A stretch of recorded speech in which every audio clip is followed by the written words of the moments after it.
আমার মা বলে পৌষ মাসের শনিবার বা মঙ্গলবারে বেগুন পোড়া খাওয়া খুব ভালো। কিন্তু কেন যে ভালো, কি কারণে ভালো তার বিশ্লেষণ মা আজও দিতে পারল না। তো যাই হোক মা বলে তার জন্য আমরাও খাই। আর বেগুন পোড়া খাওয়া তো খুবই ভালো আর খুবই টেস্টি। তো আজকে ছিল মঙ্গলবার। আর এটা হচ্ছে পৌষ মাসের শেষ মঙ্গলবার। যেহেতু সারা মাস গড়িমসি করে একটাও বেগুন পোড়া খাওয়া হয়নি, তাই আজকের মঙ্গলবারটা হাতছাড়া করতে চাইলাম না। আর এই বেগুনটা দেখো বরের একজন স্টুডেন্টের মা বেগুনটা দিয়েছে আর সেটাও এখানে নিয়ে এসছে। আর হ্যাঁ, আরেকটা কথা বলি, আমরা কিন্তু এখন বর্ধমানে আছি। বাড়িতে নেই, ভাড়া বাড়িতে রয়েছি।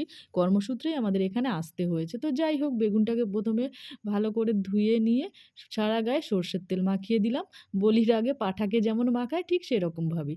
আর অনেকগুলো রসুন ছাড়িয়ে নিয়েছিলাম। চারিদিক দিয়ে ছুরি দিয়ে চিড়ে নিয়েছি আর সেই চেরার মধ্যেই রসুন আর কাঁচা লঙ্কাগুলোকে পুড়ে দিয়েছি। পুড়ে দেওয়ার পর বেগুনটাকে ভালো করে পুড়িয়ে নিলাম। আর দেখেছো আমাদের ঘটি গ্যাস, আমি কিন্তু এখনো গ্যাস ওভেন নেওয়া হয়নি।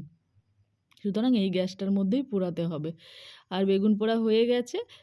১ম এ বেগুনের বোটাটা বর কেটে নিল ছুরি দিয়ে। তারপর বেগুনটাকে আমি ভালো করে পেটটা ফুটো করে নিলাম। দেখো ফুটো করে রসুন আর লঙ্কাগুলোকে ভালো করে বেছে নিলাম। আর দেখে নিলাম ওর মধ্যে পোকা আছে কিনা।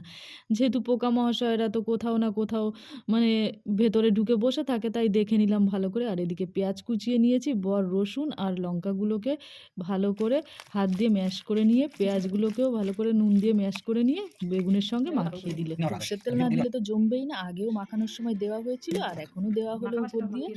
আর হ্যাঁ, ধনেপাতা দিলে তো আরোই জমে যেত। ঘরে যেহেতু ছিল না তাই দিতে পারলাম না।